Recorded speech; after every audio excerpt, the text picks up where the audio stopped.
The rope burned against her wrists as they dragged her through the dusty streets of Unionville, Nevada. The summer sun of 1878 beating down mercilessly on her bare shoulders where her dress had torn. Rose Margaret Sinclair stumbled over the uneven ground, her knees scraping against rocks and dried clay as the crowd jeered and spat, calling her names that would make a saloon girl blush. She had known this moment would come eventually, had felt it approaching like a storm gathering on the horizon, but nothing could have prepared her for the hatred in their eyes or the weight of their judgment pressing down on her chest until she could barely breathe. The rope was tied to Samuel Pritchard's saddle, the self-appointed moral authority of Unionville, a man whose own sins could fill a ledger book twice over, but who wore his Sunday best and quoted scripture like it could wash away the stench of his hypocrisy. His wife Martha walked alongside the procession, her face twisted in righteous fury, leading the chorus of condemnation. Rose tried to keep her feet under her, tried to maintain some shred of dignity, but the pace was relentless and her legs were giving out. Adulteress! Martha Pritchard shrieked, her voice cutting through the afternoon air. Home wrecker! You should be run out of town on a rail. Rose's vision blurred with dust and tears she refused to let fall. She would not give them the satisfaction. She would not break, even as her body betrayed her and she fell again, the rope jerking her forward so violently she thought her arms might tear from their sockets. Blood trickled down her shins and her palms were raw and bleeding, but still they dragged her on, past the general store where she had bought ribbon just last week, past the church where she had sat every Sunday morning trying to find some peace in the hymns, past the schoolhouse where children pressed their faces to the windows to watch her humiliation. The truth was far more complicated than their accusations, but no one had asked for her side of the story. No one wanted to hear that Thomas Pritchard, Samuel's younger brother, had pursued her relentlessly after his wife died, that he had shown up at her door at all hours, that he had told her he loved her and wanted to marry her properly. No one cared that she had resisted for months before finally giving in to the loneliness that had plagued her since her own husband died in a mining accident 2 years prior. All they saw was a woman who had lain with a man outside of marriage, and that was enough to condemn her. Thomas had died 3 weeks ago, thrown from his horse during a storm, and with his dying breath, he had apparently confessed their affair to Samuel, seeking absolution that Samuel was not inclined to grant. Instead of keeping the matter private, Samuel had announced it from the church steps, demanding that Rose be punished for leading his brother astray, for corrupting a good man's memory. The fact that Thomas had been the one doing the pursuing meant nothing. The fact that Rose had genuinely cared for him, had grieved his death until she could barely function, meant even less. They had come for her at dawn, dragging her from her small house on the edge of town before she could even dress properly. They had tied her hands and fashioned the rope, and now here she was, being paraded through the streets like a criminal, while the whole town turned out to witness her shame. Some faces in the crowd looked troubled, uncertain, but none spoke up. None dared challenge the Pritchards, who owned half the businesses in Unionville and held mortgages on most of the farms.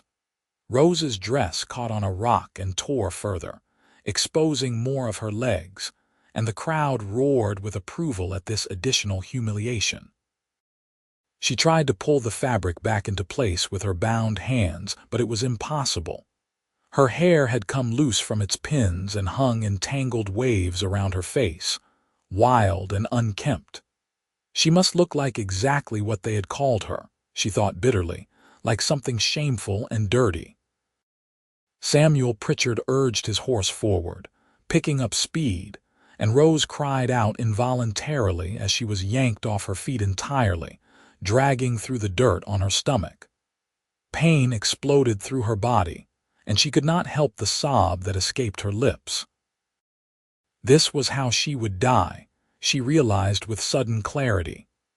They would drag her until there was nothing left, until the desert claimed her bones, and no one would stop them because no one cared enough to try.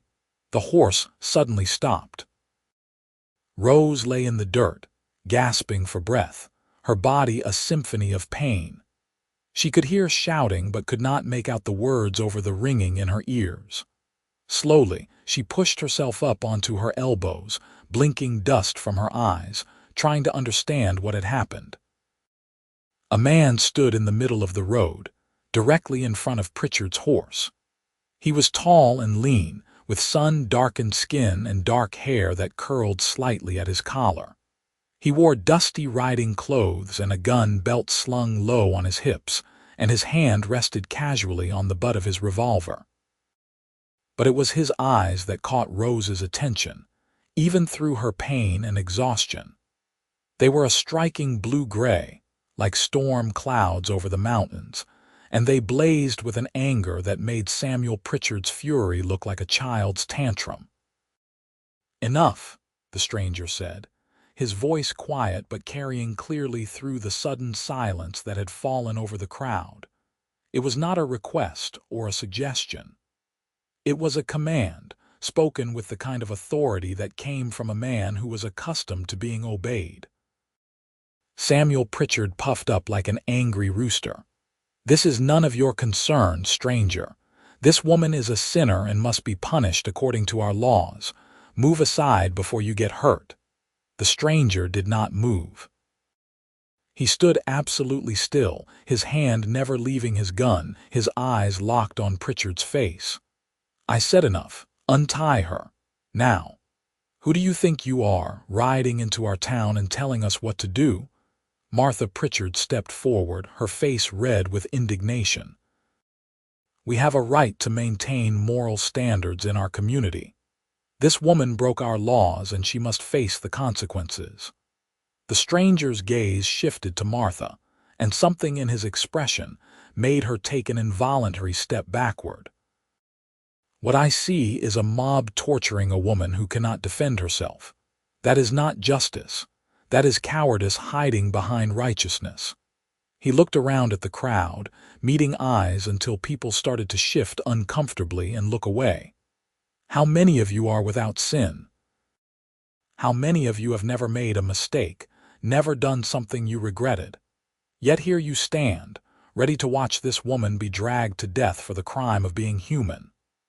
"She is an adulteress," Samuel Pritchard insisted, but some of the certainty had gone from his voice. "Your brother pursued her for months after his wife died," the stranger said, and Rose's head snapped up in shock. How could he possibly know that? "He told her he loved her. He promised to marry her. She was a widow, lonely and grieving, and he offered her comfort. Where is the crime in that? Where is the sin that deserves this punishment?" Samuel's face went pale and then red. "How dare you speak of my brother? You know nothing of the situation." "I know enough." The stranger took a step forward and his hand tightened on his gun.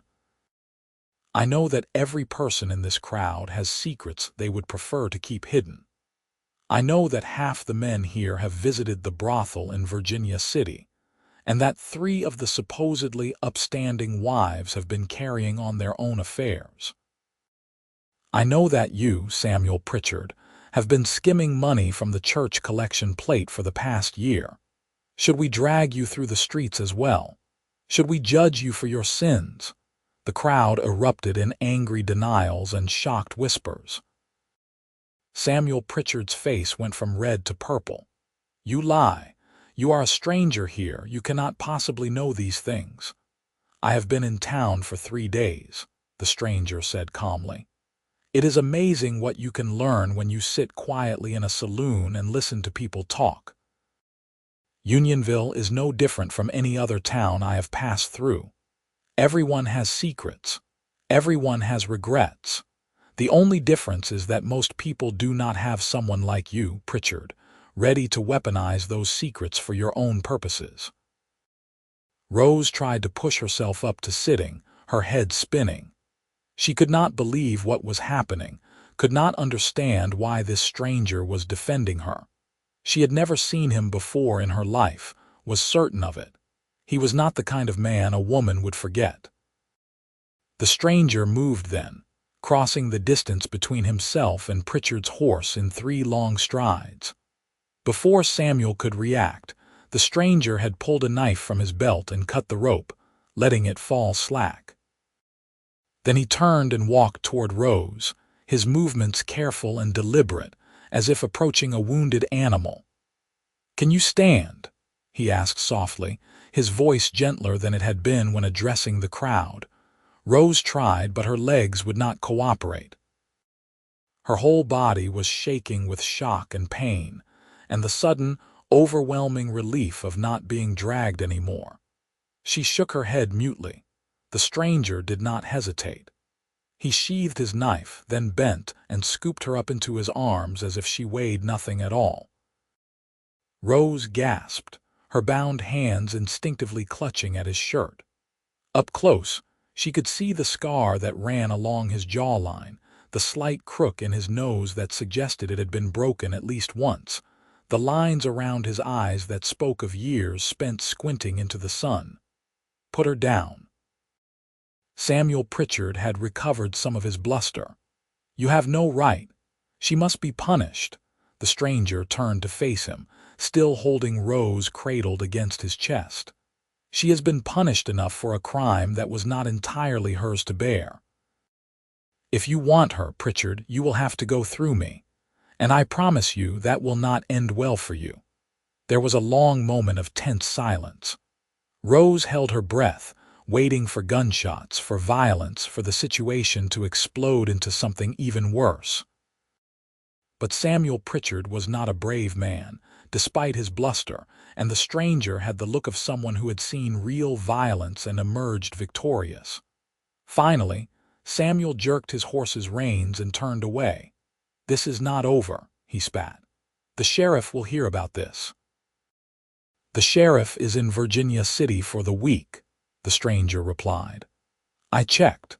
By the time he returns, I expect you will have had time to reconsider this course of action and realize that pursuing it further would be unwise." Samuel glared at him but said nothing more, simply rode away through the crowd. Martha Pritchard followed, shooting Rose a look of pure venom. Slowly, the rest of the crowd dispersed, some looking ashamed, others still muttering darkly about justice and sin. Within minutes, the street was nearly empty. The stranger looked down at Rose. "Where do you live?" "The small house at the east end of town," Rose managed to whisper, her throat raw from dust and screaming. "The one with the blue door." He nodded and started walking, his stride smooth and even despite her weight. Rose closed her eyes, exhaustion crashing over her now that the immediate danger had passed. She could feel the steady beat of his heart beneath her cheek, could smell leather and horse and something clean like sage. It should have felt strange to be carried by a man she did not know, but somehow it did not. Somehow it felt like the safest she had been in months. Her house looked untouched when they arrived, though she had half expected to find it ransacked or burned. The stranger managed to open the door without putting her down, then carried her inside and looked around for somewhere to lay her. The house was small, just 2 rooms, a main living space with a kitchen area and a separate bedroom. He headed for the bedroom and gently set her down on the bed. "I need to cut those ropes," he said, pulling out his knife again. "Hold still." Rose held out her wrists and he carefully sliced through the rope, his movements precise and controlled. The moment her hands were free, pain flooded through them as blood rushed back to her fingers. She bit her lip to keep from crying out. "Hurts worse when they come free," the stranger said sympathetically. He disappeared into the other room and she heard him pumping water. He returned a moment later with a basin and several cloths. "Let me clean these wounds before they get infected." "Who are you?" Rose asked as he began gently washing the blood and dirt from her hands and arms. "Xander Montgomery," he replied. "I am a ranch hand, or I was. Been drifting for the past few years, picking up work where I can find it. Why did you help me? You do not know me. You could have been killed." Xander's hands paused for a moment, then continued their careful work. "I watched my mother be run out of a town in Texas when I was 12 years old. The preacher had decided she was a bad influence because she worked in a saloon, never mind that it was the only job she could find after my father died. They did not drag her with a rope, but they might as well have. She died 6 months later, broken and hopeless. I swore that day that I would never stand by and watch something like that happen again if I could prevent it." Rose felt tears prick at her eyes, the first she had allowed herself to shed. "I am sorry about your mother. So am I." He moved to her legs, cleaning the scrapes and cuts on her knees and shins with the same careful attention. His touch was gentle but impersonal, professional. "For what it is worth, I do not believe you did anything that warrants the punishment they were giving you. People are complicated. Situations are complicated. Anyone who thinks otherwise is a fool. How did you know those things about Samuel Pritchard, about the others in town?" A ghost of a smile crossed Xander's face. "I did not for certain, but I have found that every person in every town has secrets they want hidden. Pritchard has the look of a man who skims money, always watching what others have, always calculating value. As for the rest, I took an educated guess based on human nature. People are predictable when you learn to read them. You could have been wrong.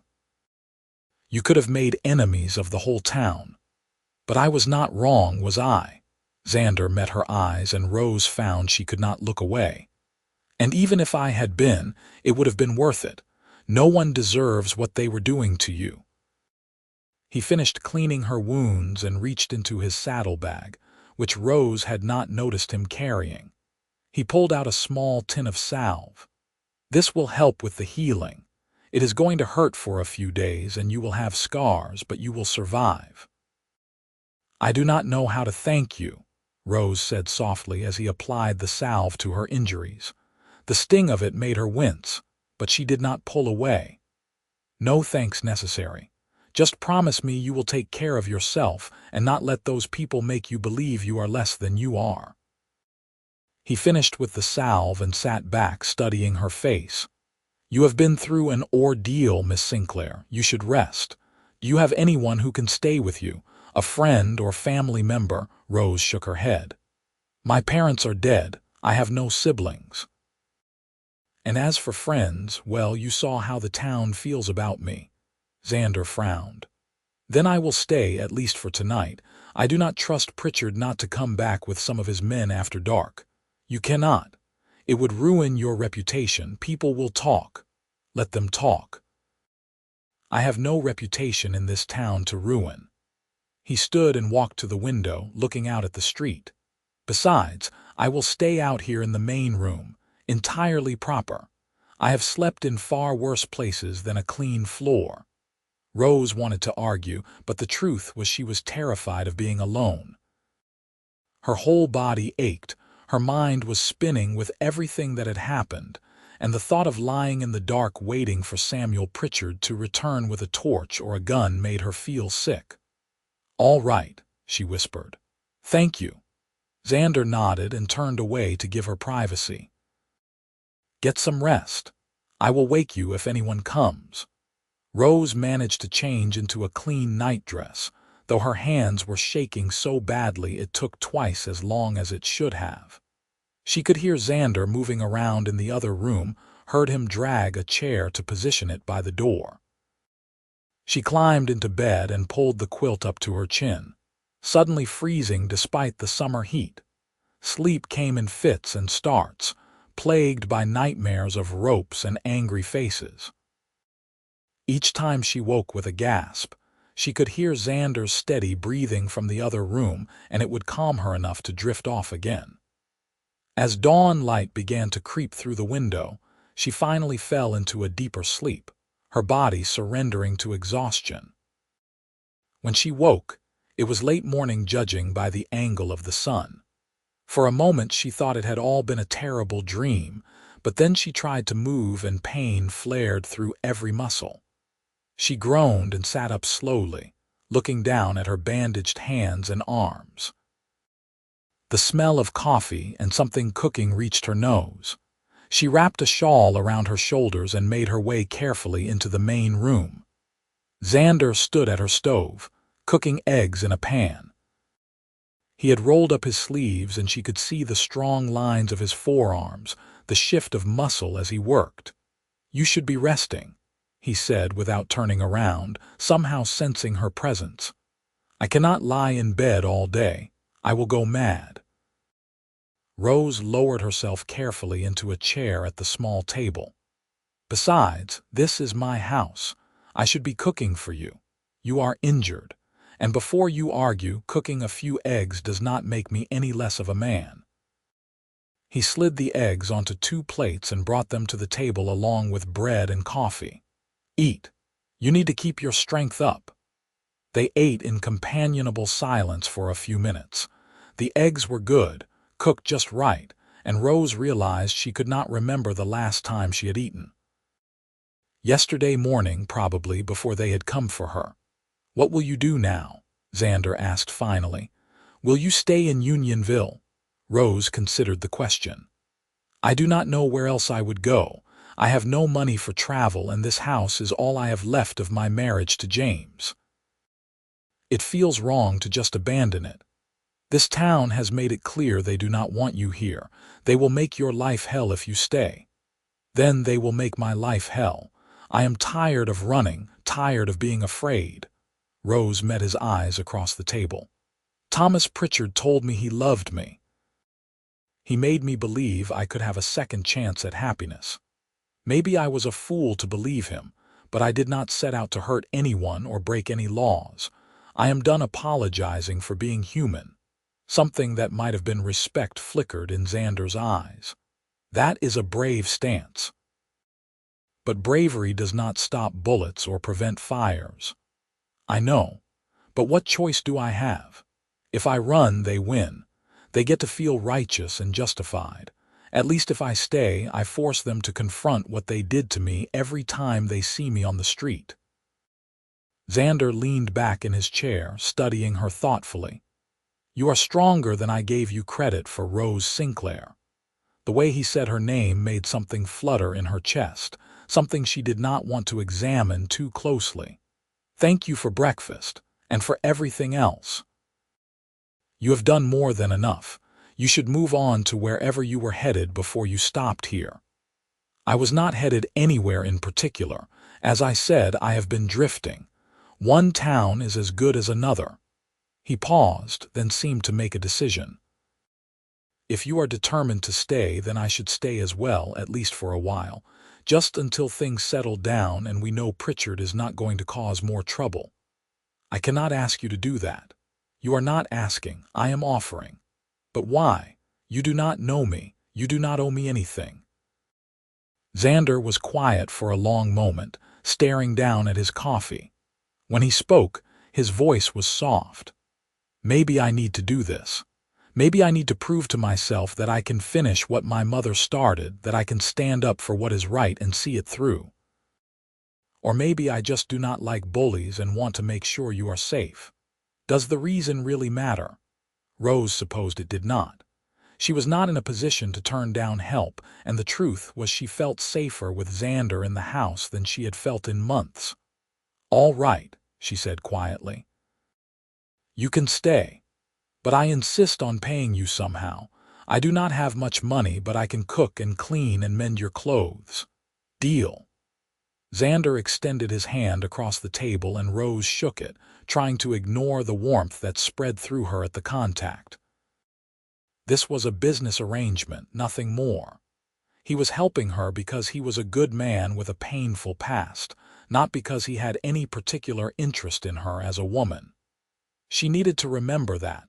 Over the next few days, a routine developed. Xander slept on the floor in the main room, insisted on doing the heavy work around the house that Rose could not manage with her injuries, and made sure she ate regularly and changed her bandages. He was quiet most of the time, comfortable with silence, but when he did speak, his words were thoughtful and often laced with dry humor that made Rose smile despite everything. He had to go into town for supplies on the third day, and Rose spent the entire time he was gone pacing nervously, jumping at every sound. When he finally returned, she felt almost dizzy with relief, though she tried to hide it. "How were people?" she asked as he put away the flour and coffee and other staples he had purchased. "Cold. The shopkeeper did not want to serve me once he figured out I was staying with you, but his desire for money outweighed his moral outrage." Xander's expression was grim. "I heard Samuel Pritchard in the saloon, still ranting about you. He is not ready to let this go." "What is he saying?" "That you bewitched his brother, that you are a corrupting influence, that the town needs to be cleansed of your presence. The usual nonsense from a small man trying to feel big." Xander began making coffee, his movements practiced and efficient. "Most people seem to be ignoring him, but he has a few supporters. I would not go into town alone if I were you, not for a while." Rose felt her earlier defiance crumbling. "Maybe I should leave after all. Maybe it would be easier for everyone." "Easier for them, you mean? What about what is easier for you?" Xander brought her a cup of coffee and sat down across from her. "Rose, I meant what I said before. If you want to leave, I will help you. But if you want to stay and fight for your home, I will support that too. Either way, I am not going to let them hurt you again." "Why?" The question burst out of her before she could stop it. "Why do you care so much? You have known me less than a week." Xander was silent for a long time, turning his coffee cup in his hands. "Because when I look at you, I see someone who deserves better than what life has given her. I see someone who is brave and strong and trying to survive in a world that seems determined to break her. And I suppose, if I am being honest, I see a chance to do something good, to be the person who stands up when it matters, the person I wish had been there for my mother." Rose felt tears prick at her eyes. "Your mother would be proud of the man you became." "I hope so. I like to think so anyway." He met her eyes, and Rose saw something in his gaze that made her breath catch. It was not pity or even just kindness. It was something warmer, something that made her feel seen in a way she had not felt in years. They sat there looking at each other for a long moment, the air between them charged with something neither was ready to name. Finally, Xander cleared his throat and looked away, breaking the spell. "I should check on your bandages," he said, his voice slightly rough. "Make sure everything is healing properly." Rose nodded and held out her hands. The wounds were healing well, scabbing over cleanly with no signs of infection. Xander's touch was as gentle as always as he applied fresh salve and clean bandages, but Rose found herself acutely aware of every point of contact between them, every brush of his fingers against her skin. This was dangerous, she thought. She could not afford to develop feelings for this man, this drifter who would move on eventually and leave her more alone than she had been before. He was helping her out of kindness and old wounds, nothing more. She needed to remember that and guard her heart accordingly. But over the following weeks, guarding her heart became increasingly difficult. Xander fixed the leak in her roof and repaired her front steps. He split wood for the stove and tended the small vegetable garden behind the house. He told her stories of his travels, painting vivid pictures of cities and towns and wide open spaces. He made her laugh with his observations about human nature and his dry commentary on the absurdities of life. And slowly, Rose began to heal, not just physically but in deeper ways. The wounds on her body faded to scars, but the wounds on her spirit, The shame and humiliation that had been crushing her began to lift. Xander treated her with respect, never judging, never making her feel like she was broken or dirty. He asked about her life before, about her marriage to James, and what it had been like to lose him so suddenly. He listened without interrupting as she talked about Thomas Pritchard, about the loneliness that had made her vulnerable to his promises, about the guilt she felt for betraying the memory of her husband, even though James had been gone for more than a year when it happened. "Love is not a finite resource," Xander said one evening as they sat on the front porch watching the sun set over the mountains. "Loving someone new does not diminish what you felt for James, and needing comfort and companionship after loss does not make you weak or unfaithful. It makes you human. The town does not see it that way. The town is full of hypocrites and fools." Xander's voice was fierce. "You did nothing wrong, Rose. When are you going to believe that?" "I am trying," she said softly.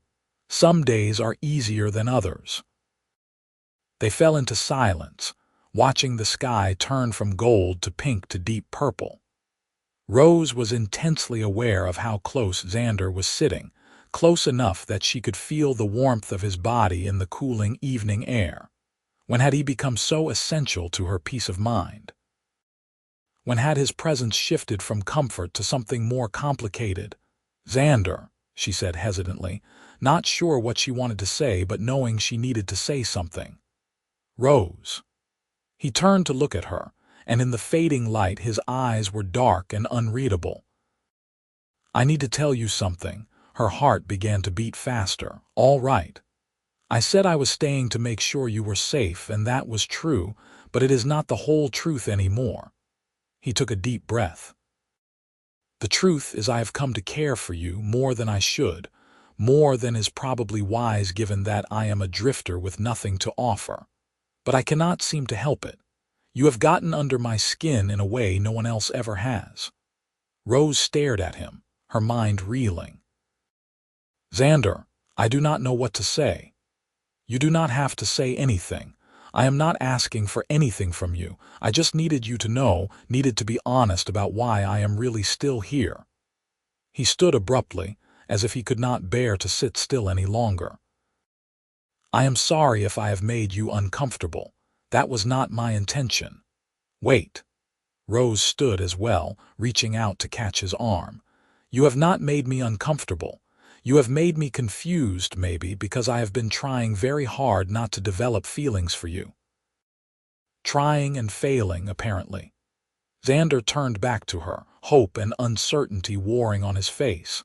"What are you saying?" "I am saying that somewhere between you standing in the road and saying enough, and you fixing my roof and making me laugh, I have fallen for you too.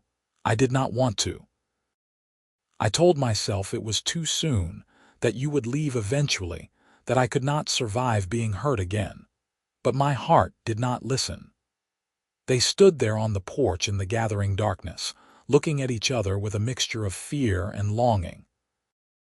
Then Xander reached up and cupped her face with his hand, his thumb gently brushing her cheek. "I am not Thomas Pritchard," he said quietly. "I do not make promises I cannot keep. If I tell you I will stay, I will stay.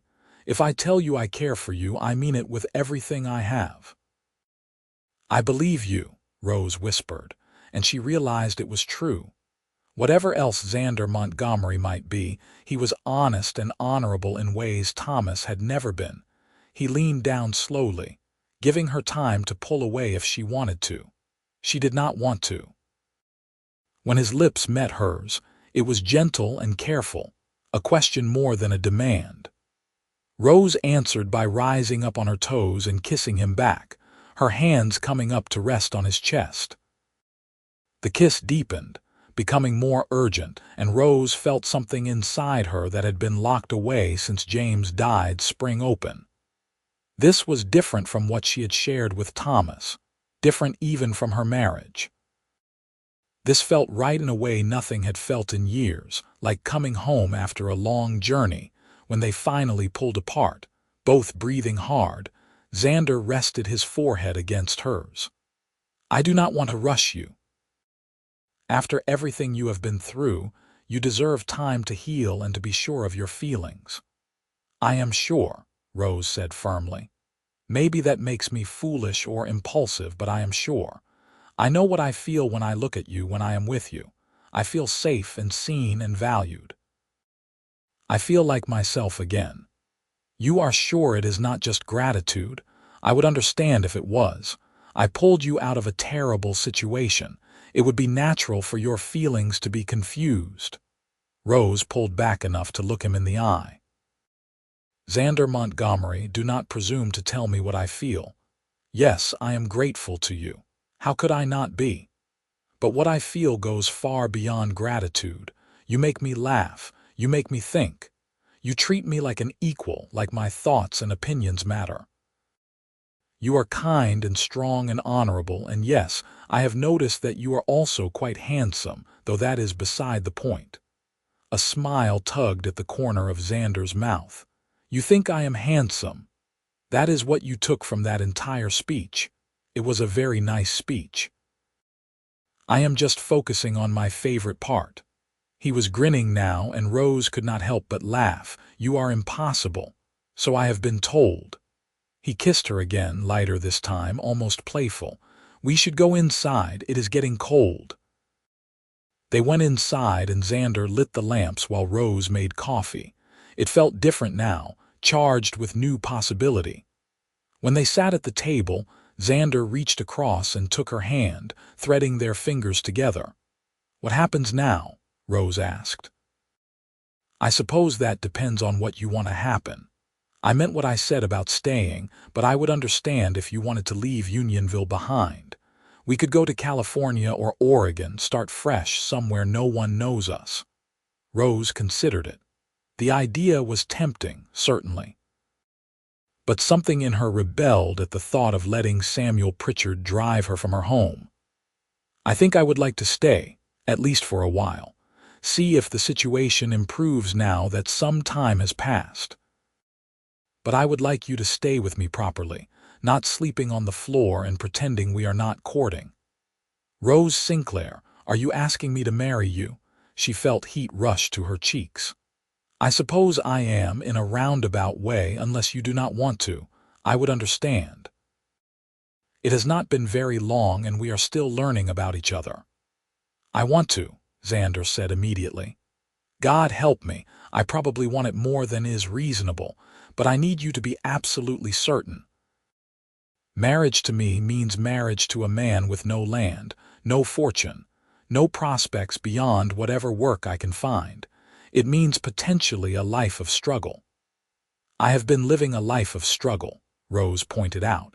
At least if we struggle together, neither of us will be alone. Xander stood and pulled her up with him, wrapping his arms around her waist. Then yes. Yes, I will marry you, Rose, whenever you want, however you want, though I suspect finding someone to perform the ceremony might be difficult given the town's feelings about you.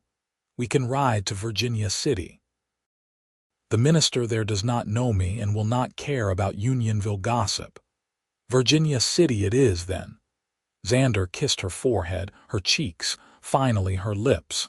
I cannot believe this is happening. A month ago I was drifting through Nevada with no destination and no purpose. Now I have both. They made the trip to Virginia City 2 days later. Riding side by side on horses, Xander purchased with what little money he had saved. Rose wore her best dress, a simple blue cotton that brought out the color of her eyes, and Xander had shaved and combed his hair into some semblance of order. They must have made an odd picture, she thought. This scarred cowboy and the woman marked as a sinner, riding to get married like any normal couple. The minister in Virginia City was an older man with kind eyes who asked no questions beyond their names and whether they were entering into the marriage of their own free will. He performed the ceremony in his small church with his wife and the church caretaker as witnesses. When he pronounced them husband and wife and told Xander he could kiss his bride, Rose felt tears of joy stream down her face. "I never thought I would be happy again," she whispered against Xander's lips. "Then we will spend the rest of our lives proving that thought wrong," he replied. They spent their wedding night in a small hotel in Virginia City, finally alone and free to express everything they had been holding back. Xander was gentle and patient, mindful of her injuries which had not fully healed, taking his time to learn what pleased her. Rose had been married before, but this felt different, felt like truly giving herself to someone and having them give themselves in return. When they finally fell asleep tangled together in the narrow bed, Rose felt more at peace than she had in years. They returned to Unionville as husband and wife, ready to face whatever came next together. The town was not happy about the marriage, but there was nothing they could legally do about it.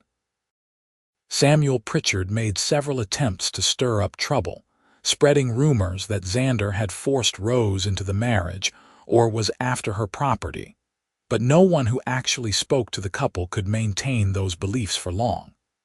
It was obvious to anyone who looked that they were genuinely in love. Xander found work as a ranch hand on one of the larger spreads outside town, earning enough money to supplement Rose's small income from the sewing she took in. It was not an easy life, but it was a good one. They fell into comfortable rhythms, learning each other's habits and preferences, building a life together piece by piece. Not everyone in town treated them with hostility. There were a few people, mostly those on the margins themselves, who extended tentative friendships. Mary Chen, who ran the laundry and faced prejudice for being Chinese, began stopping by to share tea and gossip. Old Tom Fisher, who worked at the livery stable and was generally considered odd because he preferred horses to people, started leaving vegetables from his garden on their porch. These small kindnesses meant more than Rose could say, proof that not everyone in Unionville had lost their humanity. 6 months after their marriage, Rose realized she was pregnant.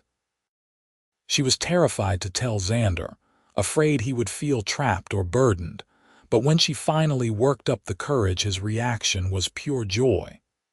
He picked her up and spun her around, laughing and kissing her, and saying he could not believe his luck. "We are going to be parents," he kept saying, as if he needed to repeat it to make it real.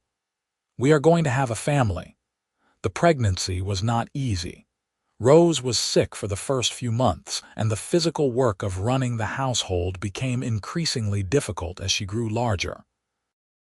But Xander was there every step of the way, taking on more of the burden without complaint, rubbing her feet when they swelled and holding her when she cried from frustration or fear.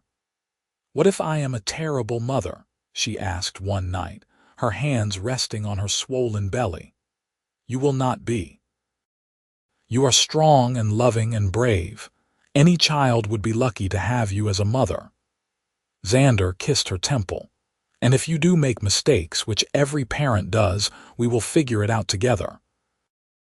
Their daughter was born on a cold November morning in 1879, after 16 hours of difficult labor. Xander stayed with Rose the entire time, ignoring the midwife's insistence that it was not proper for husbands to be present.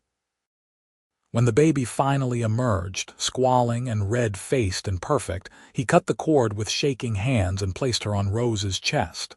"She is beautiful," Rose whispered, tears streaming down her face. "She is perfect." "She looks like you," Xander said, his own eyes wet. "Same nose, same chin." "She is going to be a heartbreaker." They named her Rebecca Margaret Montgomery, after Xander's mother and Rose's middle name.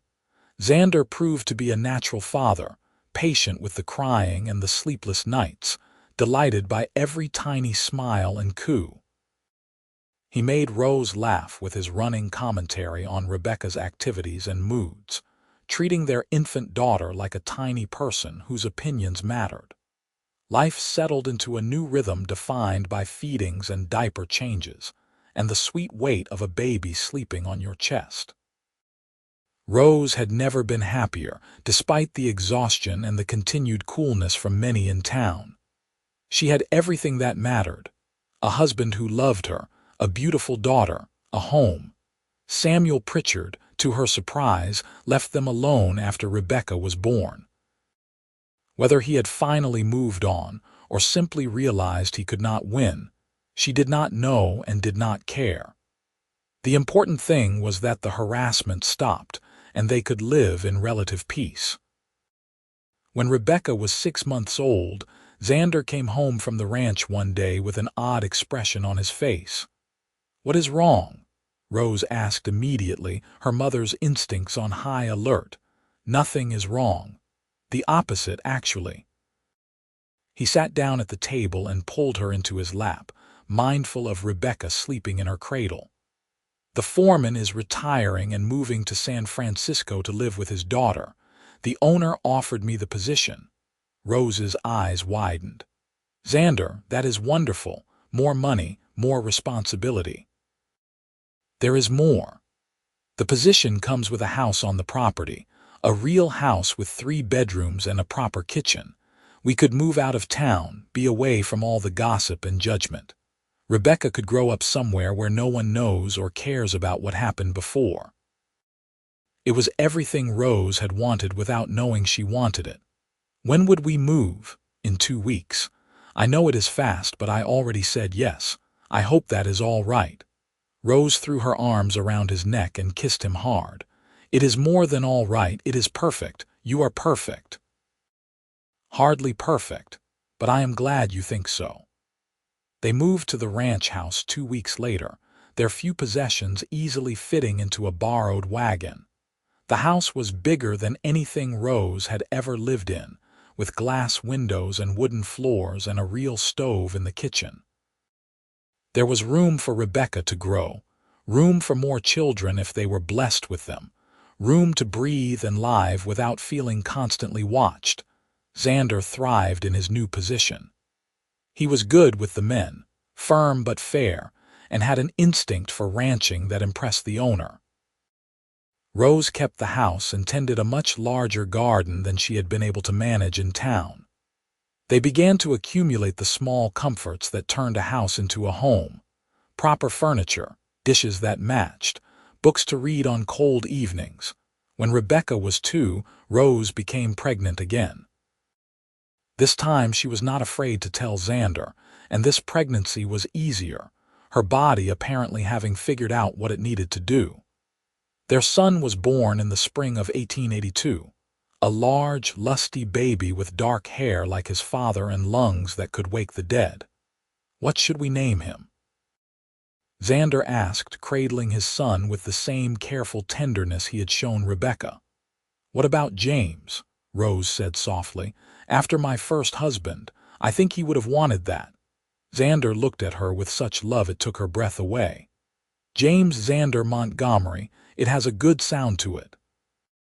"You do not mind, that I want to honor him, Rose. I told you once that love is not a finite resource. James was important to you. He helped shape the woman you became. Why would I mind honoring that?" He kissed her gently. "Besides, it is a strong name. Our son will wear it well." The years passed in a blur of growth and change. Rebecca started helping with the garden and the chickens, taking her responsibilities seriously in that way young children do. James learned to walk and then to run, keeping everyone constantly on their toes. The ranch prospered under Xander's management, and they began to save money with an eye toward eventually buying their own land.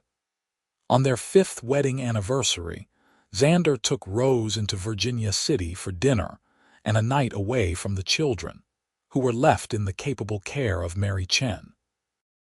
"I cannot remember the last time we were alone," Rose said as they walked through the streets after dinner, her hand tucked into the crook of his elbow. "Too long." Xander pulled her into a shadowed doorway and kissed her thoroughly.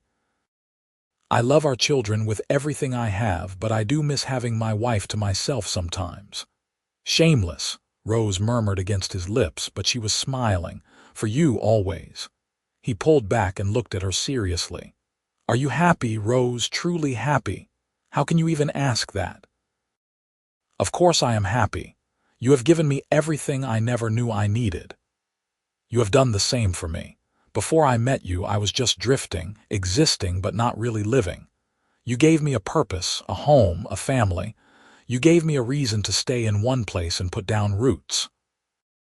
They stood there holding each other as the sun set over the mountains. Two people who had found each other at their lowest points and built something beautiful from the wreckage. When they returned to the ranch the next day, Xander's boss asked to speak with him privately. He emerged from the meeting with a stunned expression. He wants to sell, Xander told Rose that evening after the children were asleep. His health is failing and his children have no interest in ranching. He wants to sell and he is offering us first right of purchase. Rose felt her heart start to pound. Can we afford it? With what we have saved and a loan from the bank in Virginia City, yes. Barely, but yes. It would mean tightening our belts for a few years, being very careful with money. But Rose, it would be ours. The land, the cattle, the house, all of it. Then we should do it, Rose said without hesitation. We should absolutely do it. The negotiations took several months, but by the summer of 1884, the ranch was theirs. The Montgomery Ranch, they called it, their name painted on a new sign at the gate. It was terrifying and exhilarating in equal measure, this sudden responsibility, but they threw themselves into making it work. Xander hired good men and treated them fairly, building a reputation for being a tough but honorable boss. Rose managed the household finances with careful precision, making every dollar stretch as far as possible. Together they weathered droughts and hard winters, cattle diseases and fluctuating markets. It was not easy, but they were building something that would last, something they could pass on to their children. Rebecca and James grew into bright, curious children who knew nothing of the shame and judgment that had marked Rose's early days in Nevada. They knew only that their parents loved each other and loved them, that their family was strong and secure. Rose was determined they would never feel the sting of gossip or the weight of other people's judgment.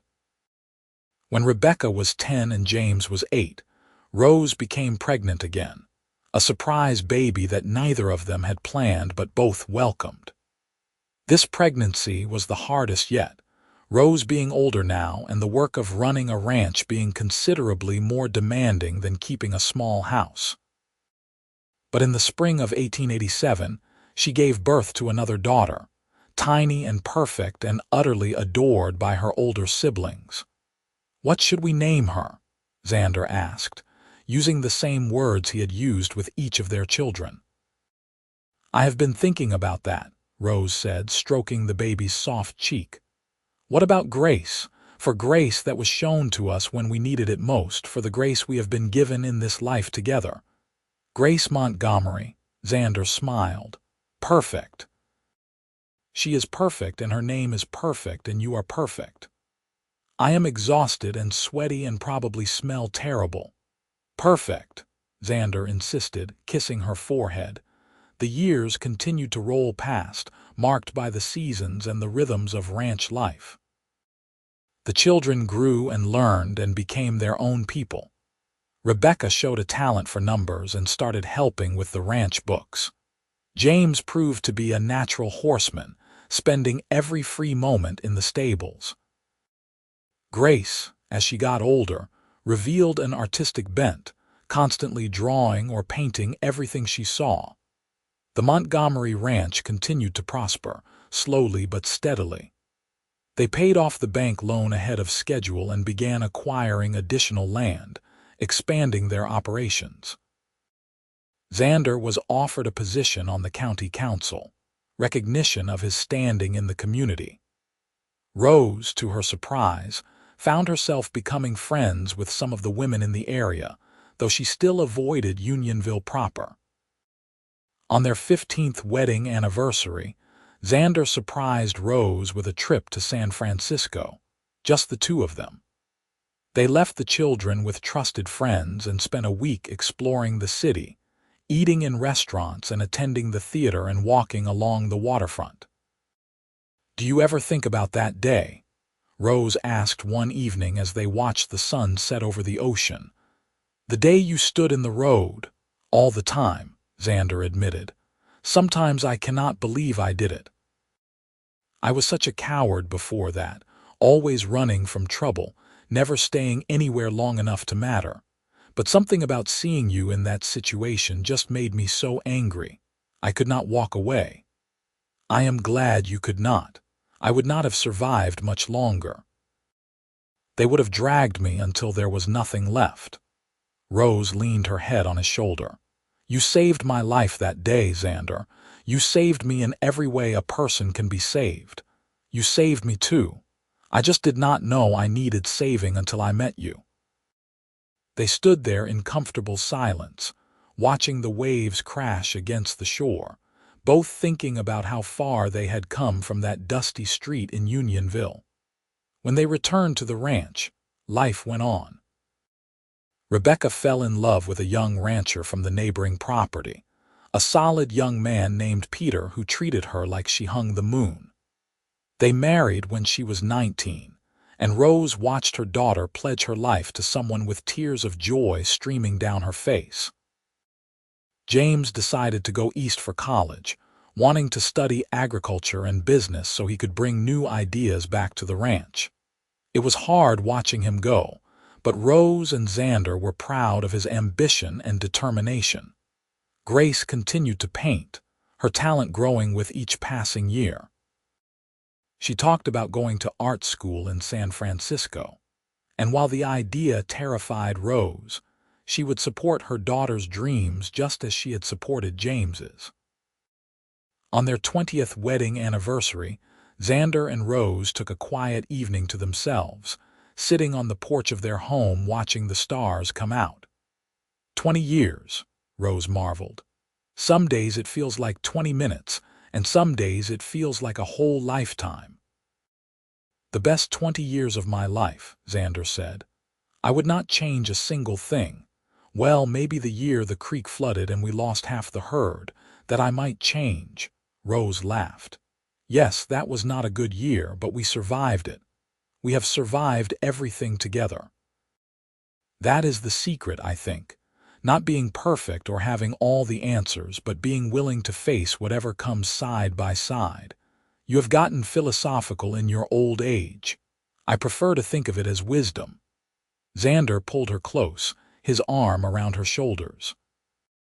"I love you, Rose Montgomery. I have loved you since the day I stood in that road and looked into your eyes and saw someone worth fighting for. I will love you until the day I die and probably beyond that, if there is anything after." Rose turned to kiss him, pouring all her love and gratitude and joy into the gesture. "I love you too. You are the best thing that ever happened to me, even if the circumstances of our meeting were terrible. Maybe especially because of those circumstances. You saw me at my worst and chose to care anyway." They sat there holding each other as the night deepened and the stars wheeled overhead, two people who had found each other against all odds and built a love that would endure. Years continued to pass. Rebecca had children of her own, making Rose and Xander grandparents. James returned from college full of new ideas and threw himself into modernizing the ranch operations. Grace went to San Francisco to study art and sent home paintings that Rose hung proudly throughout the house.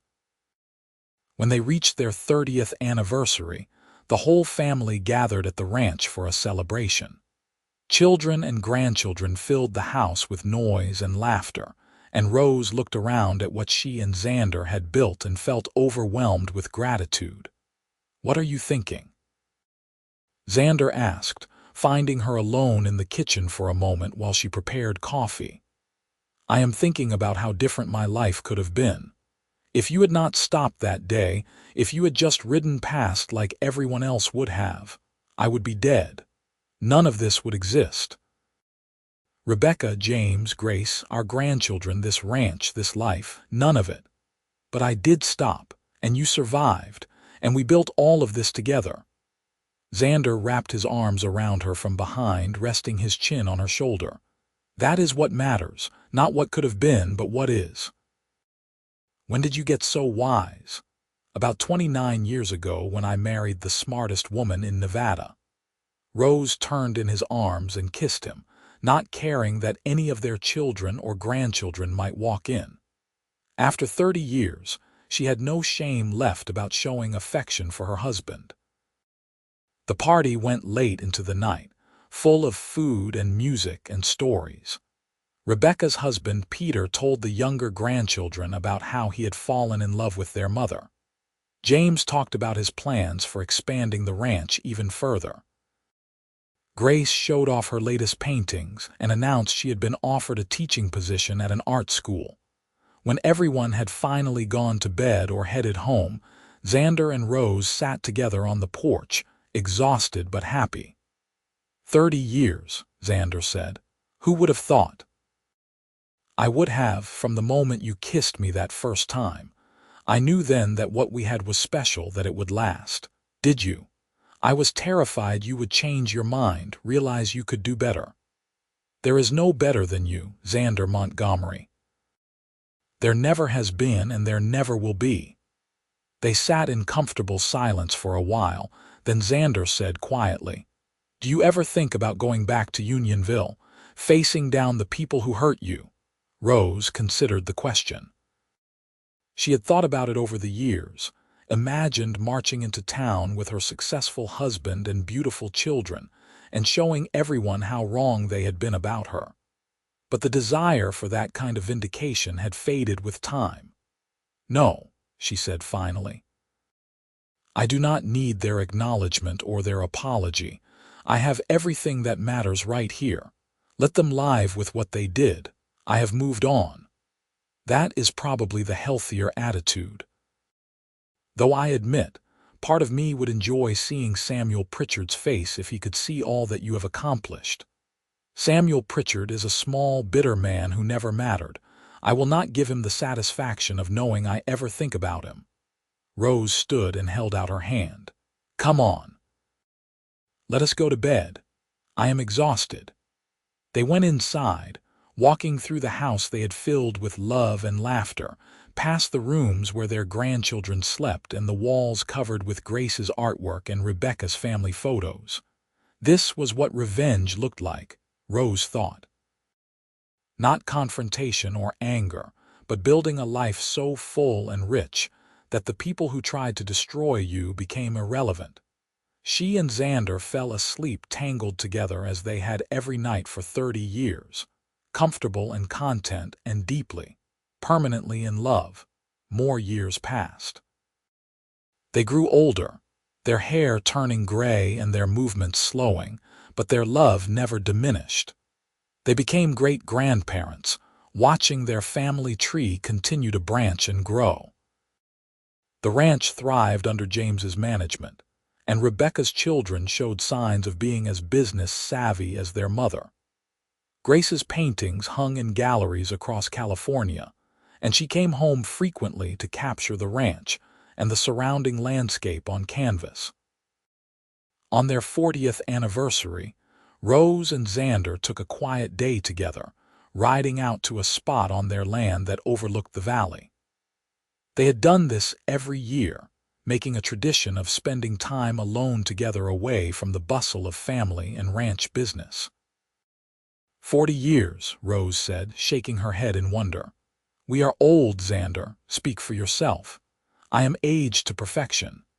He helped her down from her horse and they settled on a blanket he had brought, looking out over the land they had built their life on. "Do you have any regrets?" Rose asked. "Anything you wish you had done differently?" Xander thought about it seriously before answering.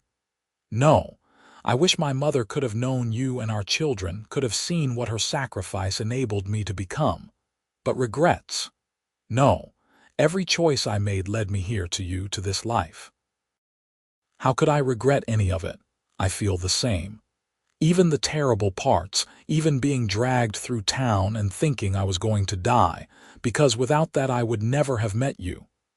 Is that strange? If it is, then we are both strange. But I prefer to think it just means we understand that life is complicated and messy, and sometimes the best things come from the worst circumstances. They spent the afternoon talking and reminiscing, watching the clouds drift across the sky and the cattle graze peacefully in the distance. When the sun began to set, painting the sky in shades of gold and pink, Rose leaned her head on Xander's shoulder and sighed contentedly. "Thank you," she said softly. "For what? For everything. For standing in that road, for not walking away, for loving me when I could not love myself. For giving me a life I never dreamed was possible." Xander kissed the top of her head. "Thank you for letting me, for trusting me, for building this life with me, for being my partner in everything." They sat there until the stars came out. Two people who had loved each other for 40 years and would continue loving each other for however many years they had left. When they were both in their 70s, Xander's health began to fail. It started small, with him getting winded more easily and needing more rest. But gradually it became clear that his heart was giving out. The doctor in Virginia City said there was nothing to be done, that he had lived a good long life and his body was simply wearing out. Rose refused to accept it at first, insisted there must be treatments or medicines or something that could help. But Xander took her hands and made her look at him. "Rose, my love, everyone dies eventually. I have had more happiness than most people get in 2 lifetimes. I have you. I have our children and grandchildren and great-grandchildren. I have this ranch and this life. I am not afraid of dying. I am only sad that it means leaving you." "I cannot do this without you," Rose said, tears streaming down her face. "I do not know how to be in this world without you." "Yes, you can. You are the strongest person I have ever known. You survived things that would have broken most people and came out the other side with your heart still open and your spirit still intact. You will survive this too, even though I know it will hurt." Over the following months, they made the most of the time they had left. The family gathered frequently, everyone wanting to spend time with Xander while they could. He told stories to the great-grandchildren, passed on his knowledge of ranching to James and James's children, made sure Rose knew everything about the business and finances of the ranch. On what turned out to be his last day, Xander asked Rose to help him out to the porch. They sat together in the chairs they had occupied thousands of times before, holding hands and watching the sun set over their land. "I love you," Xander said, his voice weak but clear. "I have loved you for 45 years and I will love you beyond the grave. You gave my life meaning, Rose. You were my everything." "You were mine too," Rose said through her tears. "You saved me in every way that matters. I love you so much."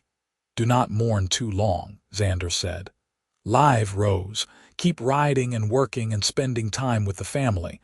Keep filling this house with love and laughter. That is what I want for you. I will try.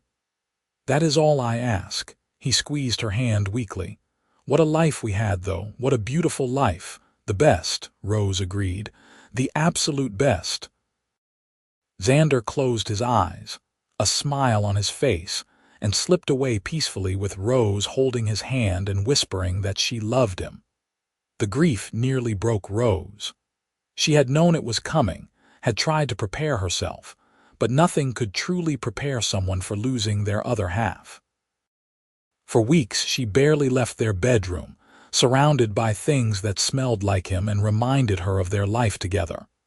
But gradually, remembering Xander's words, she began to emerge. She forced herself to eat, to dress, to ride out and check on the cattle. She spent time with her children and grandchildren, letting their love and energy slowly pull her back into the world. She continued managing the ranch finances and hosting family gatherings and all the other things that had filled her life before. It was not the same without Xander. Nothing would ever be the same, but it was still good, still worth living.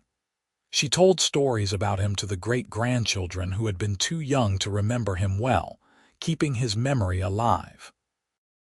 She visited his grave every week, telling him about what was happening on the ranch and with the family.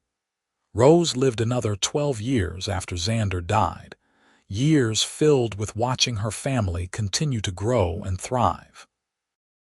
She saw great-great-grandchildren born, saw the ranch expand even further, saw Grace's artwork become famous across the country.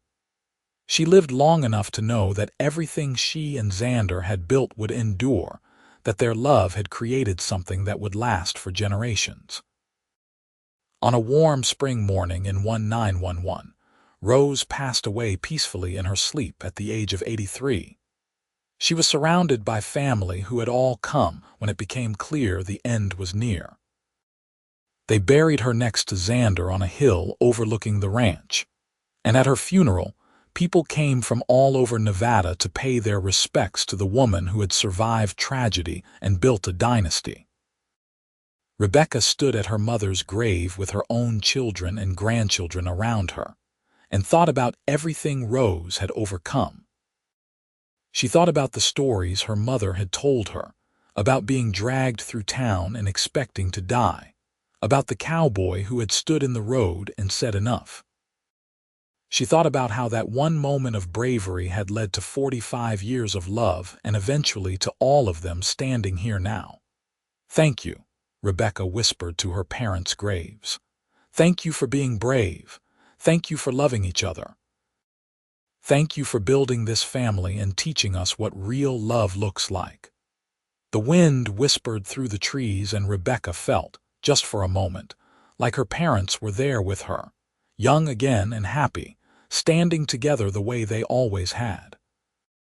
The Montgomery Ranch continued for many more generations, always run by Rose and Xander's descendants, always a place where family came first and love was the foundation of everything. The story of how it began, with a cowboy standing in a road and refusing to let injustice continue, became family legend, told and retold to each new generation as a reminder of where they came from and what they stood for. And though the details might have shifted slightly with each telling, the heart of the story remained the same.